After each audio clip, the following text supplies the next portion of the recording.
Chad Prather rose to internet fandom as the man who's unapologetically Southern. Heath Oaks is a published author who failed his way to success. Together, they tackle today's headlines in a way only a Southern Spitfire and a millennial mogul can. Take off your sport coat, grab a beer, and enjoy the conversation. This is Second Shot with Chad Prather and Heath Oaks. Man, I just want to slap somebody today. I don't know why. Oh, wow. I do know why. That's so nice. Social media, man. You're so Social nice. media, people just want to drive you crazy. But I'm happy. I'll slap them happy. Yeah. I don't have a problem Slap with some that. sense into them? This is a room full of people, so don't worry about it. I'm not going to slap anybody. We finally Everybody's have good. producer Kristen back. Yeah. Great. Back. I know our listeners are great to you. Producer Zach here, as always. He hasn't gone anywhere, and Yeah. Kristen's the only one that left us for a long time, and Yeah. we've both been going through our baby blues. You know, I used to Be think back. that Kristen was radiating, just glowing because she was pregnant, but she just does that naturally. I'm just beautiful. Look at her. Look at her. Yeah. I love it. What is it? I'm glad to have you back. And, of course, Zach hadn't gone anywhere. That's right. I've been here the whole time. Yeah. I think I've been on every episode of Second Shot. I think I've missed a single one. I think you've been here. Regular and alma mater. We can't even say that. Heath and I can't even say Right, that. yeah. Kristen, can you put into words the amount of change that happens when you Well, have a baby? I mean, you can probably. Crazy. Yeah, it's everything changes. Your life has to adapt, and you just have to move swiftly to adapt with it. That's, Well, I can tell you one thing that happened. Heath had to go blow off some steam, and so he came to Fort Worth the other night I did. That was Oh, nice. really? Yeah. and found a dude by the name of Chad, me, and we got had out a of time. control, Nice. son. We had a good time. We got went out out of control. Had some good steak at Capitol Grill in Fort Worth. And Nice. Went kind of a little bar hopping. Had We a did. good time. Yeah, and have you been out of the house? I mean, like, obviously you're out for work, but have you been out beyond? No, not at all. No. No. Yeah. Not So at all. that was it. Jenny was very happy for me. She was like, I'm glad you're getting out to go. Because it was like, if I did have a second, like, I loved just laying there in peace and quiet. Mm-hmm. She was like, I'm glad you're getting out to go get out and kind of just do something. Yeah. All this week, I've been receiving pictures on social media from strangers saying, "Was this you guys? We didn't realize who we were with." That's funny. And people taking pictures with us in the crowd. So yeah, it was a good night. Good night. What's going on in the world? Well, this one I figured would be a perfect headline. Just for everybody who's new to the show is what we do is we take headlines, and we don't necessarily get into the meat of the headline as much as we want to. We get headlines that kind of relate to us about our business or personal life, and what we do is try to come up with ways to help you in your business and or personal life along the way with some of it. And so one of the biggest headlines that kind of comes out is the British Open 2017. Jordan Spieth comes up huge just at the right time Yeah. to win the British Open. And kind of what, for those of you living under a rock and have no idea who Jordan Spieth is or things, is that he's a professional golfer from Dallas, Texas here. And look, he had a 3-stroke lead going into the last day, and then right off the first 4 holes, he blows the lead and was just playing kind of rough all day long. And he was getting beat. It comes down to about 5 holes left or so, and he has literally one of the worst golf holes Terrible. known in golf in general. man. It was extremely horrible. Like, they couldn't almost find his ball. He had no shot. He had no shot. It was extremely bad. Like, it was one of those that when things go from bad to worse, it happens. And obviously everybody knows in golf that the mental aspect of it is what's so huge. And then he kind of gets haunted again because he blew the lead several years back in the Masters. And they all say that that's never, left him. But however, he's been known to overcome the bad things as well. And what he ended up doing was with 4 holes left, he would have to do what has never been done in golf. And he ended up doing it to win the British Open.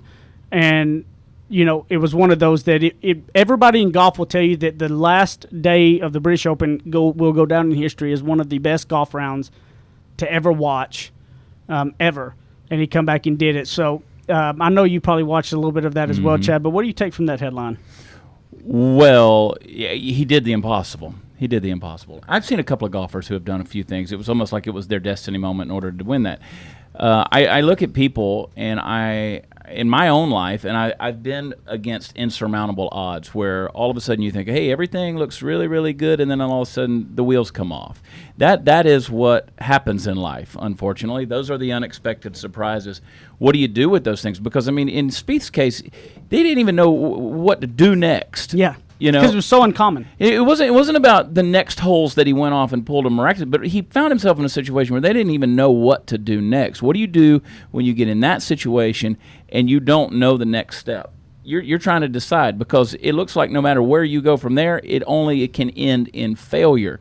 And I was talking to somebody last night, as a matter of fact, who's in a similar situation, and I was helping them navigate through it. And here's what I said. I said, okay, you can stay where you are and nothing happens, or you can make a move, and even though what happens next may even affect you negatively, you still got to move. You can't stay where you are. You got to keep moving, because even though that you might hit a few more bumps along the way, but you got to get over that. And look what happened with him. He made a decision. He hit his next shot, went on to the next holes, and he made up for the negativity with the next things that he did. It is quintessentially failing your way to success. It's failing your way to success. It is, absolutely. Plug for the Ignorance on Fire, my book. But how many people have these circumstances? Oh, but you don't know my circumstances. Well, it doesn't matter. You know what I love more than anything about that kind of stuff is that's what I looked at more than anything, because we talk a lot about moving, and we've talked, making your moves and your choices. But you know what?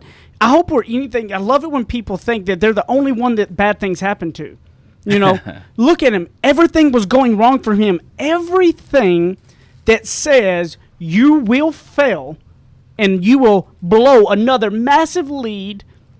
Your Masters, everybody's saying, he's never been able to rebound since that Masters loss. It was piling up to sky high, and he said, nope, I'm going to show you. And he did it. And I think anything that you realize, if you're out there, whenever you have those times that you think you're one of the ones that always happens bad to you, it doesn't. Spieth was a living proof of seeing on that golf course that, yes, you may say and think that what that has, maybe you have something personally that you think is worse. It's not a golf game.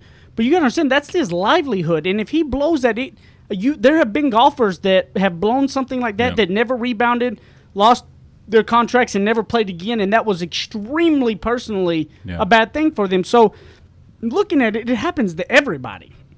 Some make a choice to go, I'm going to just have to backtrack this shot some and kind of go back and take it over and take my licks when I can, but I'm going to keep moving forward. Well, first of all, he knew, okay, let's I don't know what was going on in his head, but let's look at it like this. He knew that was not the last golf tournament or even the last golf hole in that tournament that he would ever play. Yep. So he was able to look, and that's where people I think they get stuck. They say, this is it. I can't rebound from this. This just ended my life. This catharsis, this crisis, whatever. That's it. My life is over. Yep. You see your teenager say, my life's over.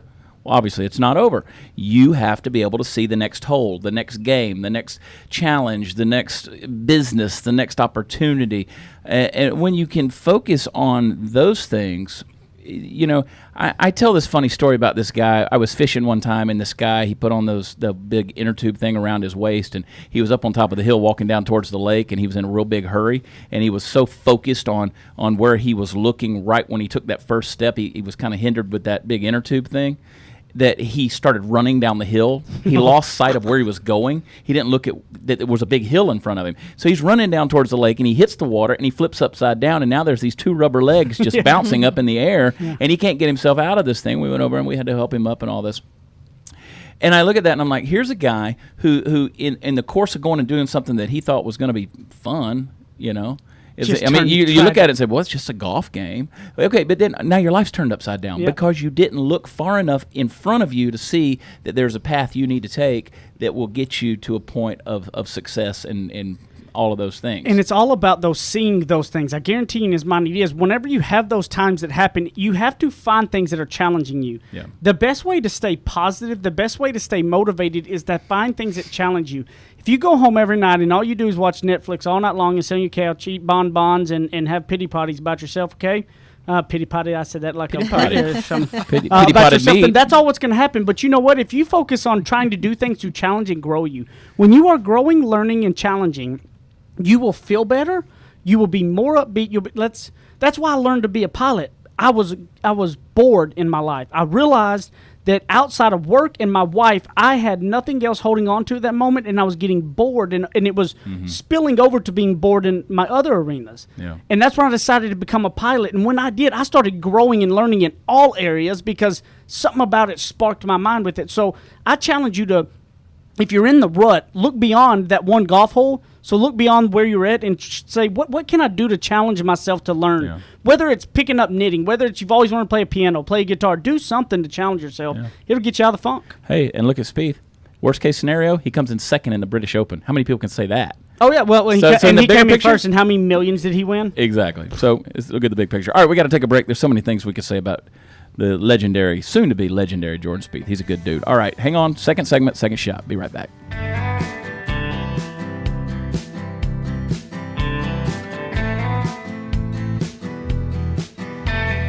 He likes cowboy hats and boots. And he's a suit and tie kind of guy. Chad Prather and Heath Oaks host more of Second Shot coming up on RNCN.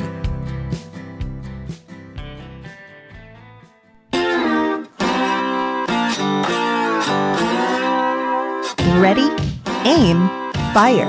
Second Shot is back for another round on the Real News Communications Network.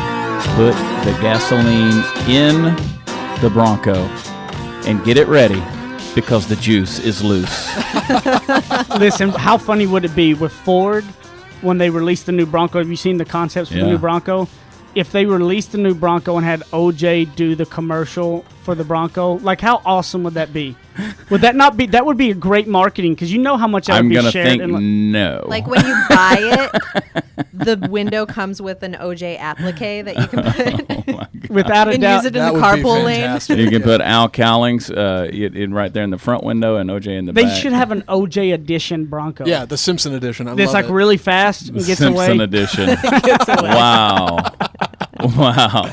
Nothing sacred within this place. I think OJ's one of those that's at 100% fair game to really make fun. I think almost all cultures and all people are okay with like ragging on OJ. So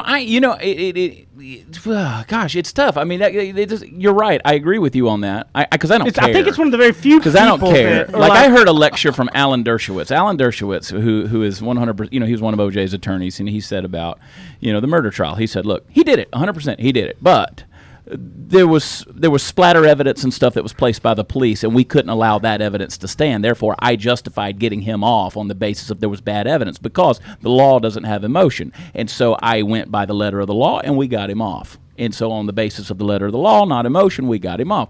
But he said there's no question he committed the murder. Now, all of that being said, he didn't go to jail this time for murder. He went to jail for armed robbery and kidnapping. And after 9 years, he has now been paroled, and he is, in October, going to be a free man. Read the headline. Right. The headline is, OJ Simpson granted parole, quote, "I've done my time." Yeah. Here's the question I've got looking at this is how do you decide a punishment that fits the crime? And when is it okay to give somebody a second or a third chance?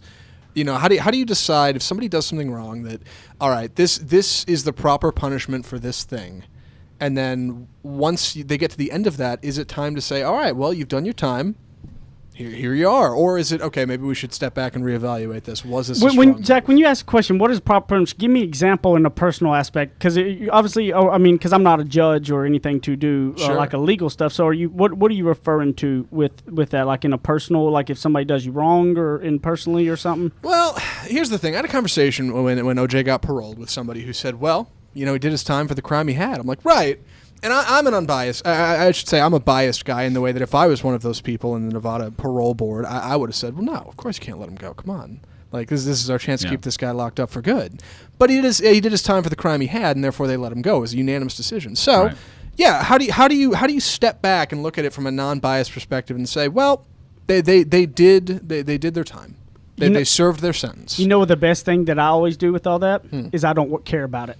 I don't about any of that. And you know what? And it goes back to a lot of people get hung up in the personal lives when somebody does them wrong in some way. They get ate up with something needs to happen to them, and I need to make some clear and all that.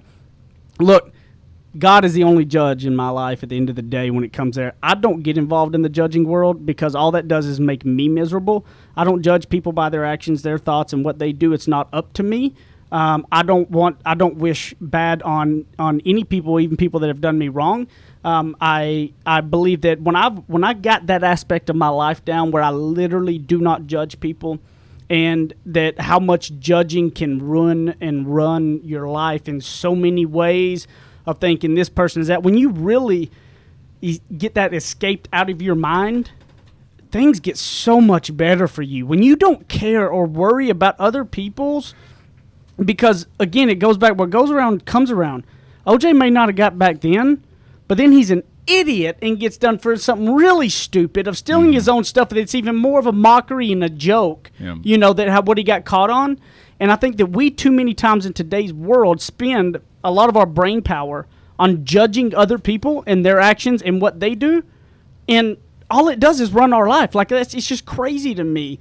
And when I got out of the judging game, my life got significantly better. It's liberating. But let's go, on that headline, he says, I've done my time. At what point in time, and there are people who are listening out there who have done things in their life that they regret, that they feel guilty for, their conscience is tormenting them. At what point in time do you say to yourself, I'm now going to pardon and parole myself from the things that I did in the past that were wrong? I've done my time. You've suffered enough from it. Now let yourself go and move on with life, because, face it, OJ's going to get out, and if it's going to be anyway the way it was when the trial was over for the murder trial, he's going to go have a party. He's going to go live his life. He's paroled for the next 9 years, and he's bound to the house and everything. I mean, he's still going to be in change. I mean, he's never going to be able to make what he used to. Yeah. But he's going to celebrate that. I mean, ultimately, he's going to celebrate being out of prison. So at what point in time do you say to yourself, I'm going to let this go. Mm-hmm. I have some major things that have happened in my life and things that I wish I could go back in time and do over again. And sometimes that guilt wants to creep up on me, because it's like, dang, you really messed up on this. And there's still consequences to it. I'm still feeling the consequences. But you know why, though, if you think about it, why those thoughts creep in our heads? Is because we're judging other people based on things they did or didn't do. Mm-hmm. We're judging somebody that is something happened to them and they've moved on from that, and we're judging that they obviously don't care enough because they're not doing this and that. And when you have it, the reason that creeps into your mind is because you're judging others on it. So if you stop judging other people, then you free yourself from judgment, knowing that whoever it is going to judge you ultimately at one point or another. I mean, I think that's really one of the keys is not worrying about whether what punishment for OJ was long enough or not. You can live and harness it all, or you can let it go. Well, and I thought Chad brought up an interesting point earlier. He was talking about the lawyer who worked on the trial, and he said he removed himself and just looked at it strictly from a law perspective and not a feelings perspective. And I actually had a conversation with some coworkers this week about the same thing. They were working with a client, and they weren't particularly having a great relationship with that client. And so that was affecting how they were delivering their work. And I said, you have to remove yourself from that completely. Yeah. Like, you cannot allow yourself to have an emotional reaction and that affect your work. What ultimately you should be concerned about is, at the end of the day, what's the quality of work you're delivering, and do you feel good about that? Because that's the impression that you're going to leave behind is what you're putting out. Good example. Sure. I mean, I told you guys, I think in a recent podcast, about the guy that recently wrote my professional bio. He doesn't like me, but he delivered a pretty good bio. He was able to remove himself from how he feels about me because we disagree. I don't blame him for not liking me. I don't blame him for not liking me either. I mean, I told the guys so much. I said, dude, get on board. Yeah. I mean, half the time I'm not a fan. So, but he delivered it. He did his work and he did his whole thing. He was able to remove it. And through the whole process, guess what? He sort of decided that he might like me a little bit, but I don't care. I'm with you on that. I don't judge. Now, if you affect me, if you do something that affects me, affects my family, affects my livelihood, whatever, threatens me in some kind of way, okay, well, yeah, then I'm going to take a look at your actions and say, but I may not want to be around that person. Right, yeah. I'm not saying that you don't have to decide to go eat dinner and have parties with them. Yeah. Okay. I'm not saying that there's a lot of people I could care less to be around, and I won't make a choice to be around them, but I don't judge them. I just decided that I want to remove myself from them. I get accused of that all the time. Oh, you're so judgmental. No, I have an opinion about things, and I debate things, but that doesn't mean I'm judging the human. Yeah. I can disagree with guys and folks and have a debate or discussion or something like that. I do that all the time. I mean, I am a political commentator. They pay me to have debates. Yeah. So I have to do this thing, but I don't. Just because you have a differing opinion doesn't mean I'm judging you. Absolutely. I don't have the energy for that. At the end of the day, we're all human. We're Yeah. all going to have an emotional reaction. But if you can identify how to remove yourself from it and identify that, hey, I do have that reaction, and then separate the two between your work and your personal life, that's going to have the most positive effect. Yeah, but then it's also, anytime you have feelings personally, you a lot of times are the one that's how you are judging or doing it with others. And so taking that and changing yourself, you'll end up changing your outlook with others as well. I've missed Kristen. I missed you guys. I'm so happy good to be she's back. Yeah. All right, let's take a quick break. That's a good subject. The juice is loose. Let's take a quick break. We're going to come back to the final and third segment of Second Shot. Hang on.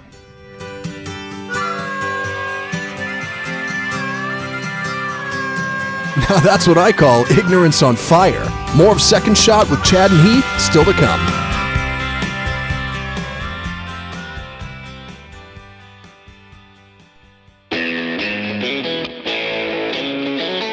Kick off your boots or suit up. The choice is yours. Welcome back to Second Shot with Chad and Heath on RNCN. I always feel like I don't dress good enough for Zach when I listen to these intros back into the show. You know? Gotcha. I mean, hey, you can wear your underwear and a T-shirt, or you can put on a custom suit like Heath. Well, yeah. Whichever, the choice is yours. Basically, it's true. Basically, it's a great assessment. Yeah, I feel underdressed every time we do the show because of Heath. Every time he comes in, he shows me up. I know.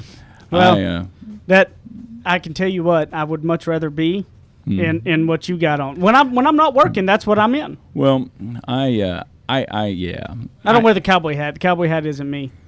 I look really dumb in a cowboy hat. Nah, you Maybe guys you really found the do. right hat. It's all about the fit, right? look how good your hair is, though. Yeah, yeah. When you got hair like mine, you gotta have it. hair. You gotta have it showing. Finally coiffed. Yeah. I love Even it. with headphones, it looks good. It's Yeah. incredible. I love it. I got to give a shout out. This isn't a viewer email. This was and I always say viewer, 'cause I guess now I can kind of. You kind of can, yeah. But listener deal, the guy called me that I know, Kendrick Brooks, give him a shout out, and he called me. He says, Chad, he goes, I always listen to y'all's podcast when I work out and stuff. And he goes, last night I had one of my managers.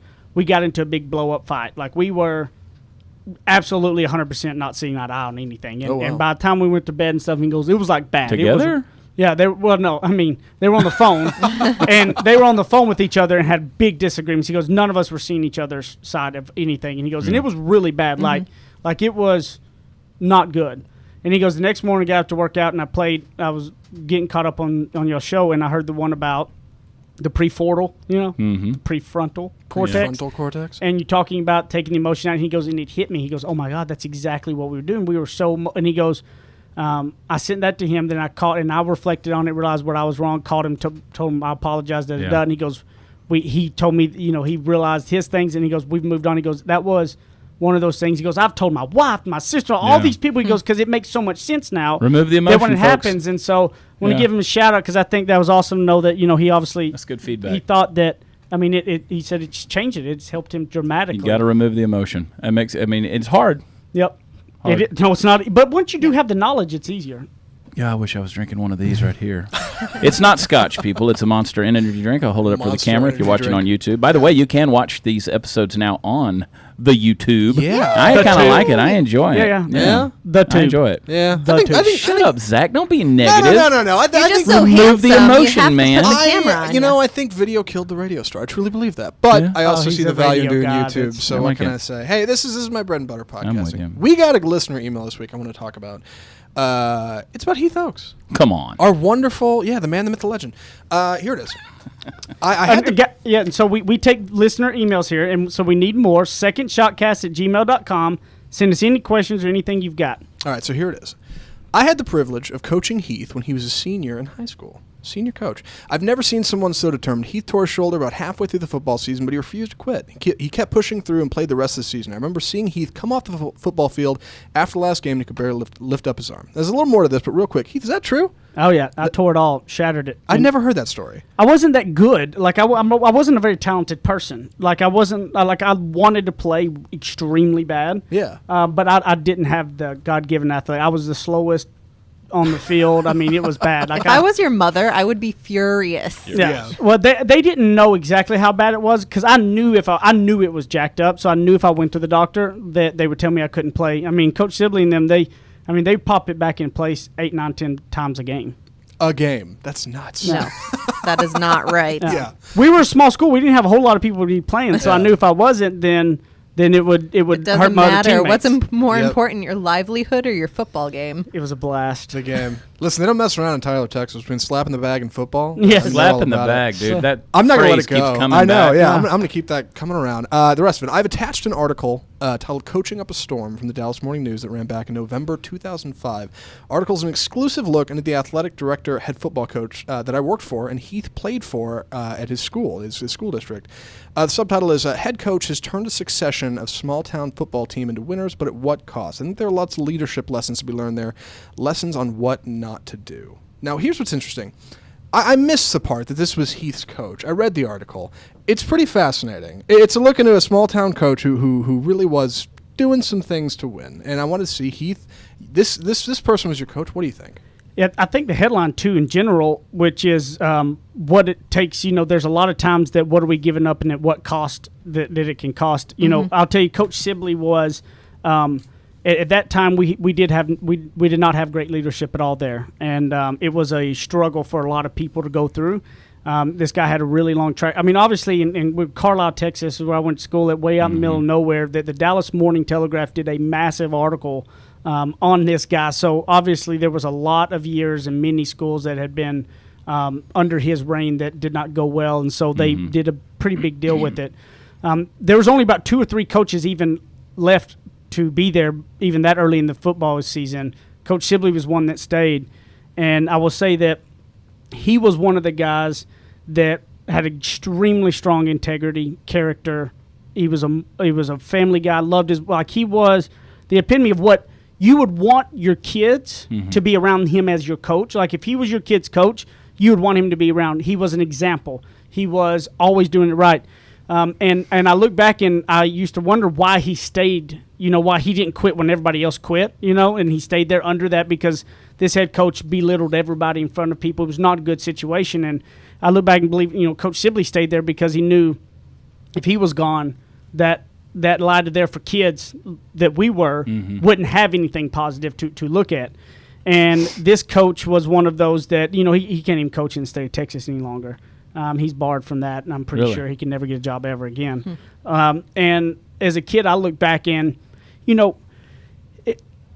having Coach Sibley there to being somebody that wasn't, such a high character guy and sticking it out through what he stuck it out. I didn't really think about it much till he sent that email. Did I reflect back on really how tough that was for him to probably be there and stick through that and doing it for us. And so, I get huge shout out for him. And I look back and you look at the headline. He turned this other guy, this head coach. I'm not even going to say his name because I don't want to give him the notoriety at all. So this head coach had been to 17 different schools in 19 years. Wow. If that tells you anything about what it was. And when he left, they sued all of them, and nobody could ever give bad recommendations. So our school was so down on our luck and wanted to win so bad, he at one point was Reebok Coach of the Year in the state of Texas, okay? And so wanted to win so bad, they overlooked all the red flags, even though because nobody could give a bad thing. But if you look at it, 17 schools, 19 years, they overlooked all red flags to win, and it ended up costing them a tremendous amount because he only lasted, I'm going to say, 18 months. Yeah. Before he walked off our last high school football game, the last game of that, and now I've never seen him since or heard from him or anything. Mysteries. So thinking about that, how many times have you seen anybody and companies that want to win at all costs that they overlook all of the red flags because they say, I want to win? Well, there's a few. There's Enron and oh yeah. there's historically speaking, there's been a couple of them. And personally too, though, and this is something you probably have to battle, right? Like how much do you go for what you're going for, and at what point do you how can we put something in our brains to help us not cross the threshold that we end up giving up all of the things that are important, our wives, our kids, our personal relationships for one thing we're trying to succeed. And somebody like you being pulled in all the directions, I'm sure you have to have that mental battle at times to really think, where you're balancing that, but I don't know what that is. Well, for me, first of all the things that come at me now at the age of 44, I could not have handled at the age of 24. Yeah. So maturity helps, a little bit of wisdom, and having failed and had some experiences that have helped and all that. But no, I could be much further along, quote unquote, in the eyes of the world's success with money and notoriety and things like that, if I were willing to sacrifice some morals and some values and some things.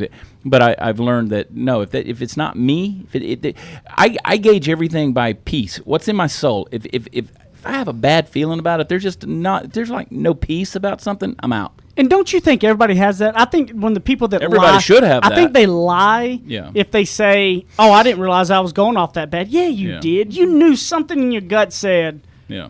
This is getting to a point where, because I believe in winning, and I believe the quote that Vince Lombardi had, which is winning is not everything; it's the only thing. And he said at one time that he regrets saying it only because people took it out of context. Because what he meant was, winning is everything. Winning is not everything; it's the only thing. And what he said is, it's the only thing you should be shooting for. Right. He goes, when we come off the field, if we gave everything we had and we lost on that scoreboard, but I knew everybody gave all they had, we were still won. But we went out there to win. We didn't go out there to lose. So it's like playing to win versus saying that I'm going to give and shoot everybody on the way to the top. That's not what he's saying. Right. And here's another thing to all those points, and this kind of wraps it back up when we were talking about in the other thing about judging people. Let's say I have no peace about a certain situation, but Kristen does have peace about, and she says, okay, yeah, I'm going to chase that.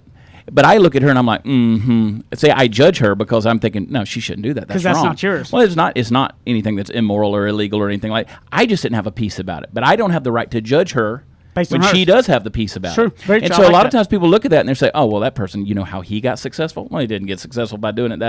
Anything wrong. It might have been wrong for you, and it violated your conscience, but it didn't violate theirs. But that's why you're not doing it, and you're not them, so don't worry about it. Exactly. So let it go. Let it go. I have a feeling that song is going to be something in my life in a very short couple years. I've never even watched that. Oh, no. No. But I have a feeling with my daughter now that in a short amount of time that I'm going to be getting all of the, what's the princess name? What's her name? So much to get caught up on. The Let It Go girl. Elsa. There you go. Zach, out of everybody here at this table, Zach is the one who knew the princess. I went to film school, all right? I'm a refined cinema. Yeah, what color are your panties? Thankfully, I have a boy. I don't have to worry about that. Yeah. Well, he may still like that show. Everybody loves that show. He could like Frozen. I don't know any kid who doesn't like that show. Boy, girl, whatever. Like Frozen was that thing that took everybody by storm. I wish I would have been in on making that film. I watched it and cried. Shut up. Tighter my panties. All right, so we're going to get out of here. Heath, where can we find you, brother? At Heath Oaks on Twitter, Ignorance on Fire. Google that, or at heathoaks.com. But also secondshotcast@gmail.com. Shoot us an email, any questions you may have. And hey, also, guys, remember, leave us a review. Share this podcast. If this helped you, share this on your social media. Share it with your friends. And we appreciate you. And go to watchchad.com, see my schedule. Find me at an upcoming show. I'm going to be in Naples, Florida, Sarasota, Florida, Everett, Washington, San Antonio, Texas. Oh, I'm all over the place. Just come to a show. I'm right here in Fort Worth. Kristen's going to come to that. Absolutely. Or in the hubs. Looking forward to it. All right. We love you guys. Yeah, and thank you for tuning in. Send us some emails. Let's hear. And you know what? Just thank you for listening. We appreciate it. For another episode of Second Shot and Heath Oaks, we're out of here.